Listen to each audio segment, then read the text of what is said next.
দেখুন, ইনভেস্টিগেটিং এজেন্সির অফিসাররা স্থানীয় মানুষদের বিভিন্নভাবে প্ররোচিত করেছে, তাই স্থানীয় মানুষের স্বতঃস্ফূর্ত রিয়াকশন হয়েছে। সারা ভারতবর্ষের মানুষ এই ইনভেস্টিগেটিং এজেন্সির নামে চূড়ান্ত কনস্পিরেসি দেখতে দেখতে তারা আজকে হতাশ হয়ে গেছে। বিশেষ করে এই বাংলায় তৃণমূল কংগ্রেসের বিরুদ্ধে প্রতিদিন দিল্লি পরিচালিত এই কনস্পিরেসি চলছে। আর যে ব্যক্তি এই বিষয়গুলো নিয়ে বিভিন্ন সময় সোশ্যাল মিডিয়ায় লিখছেন, তিনি সবথেকে বেশি দুর্নীতিগ্রস্ত। তাকে প্রকাশ্যে টিভি ক্যামেরার সামনে টাকা নিতে দেখা গেছে।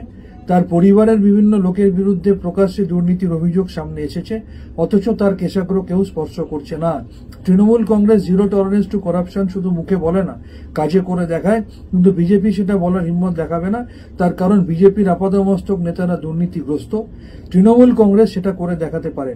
যারা মিডিয়ার ওপর আক্রমণ করেছেন, মিডিয়ার ওপর আক্রমণকে তৃণমূল কংগ্রেস কখনো সমর্থন করে না।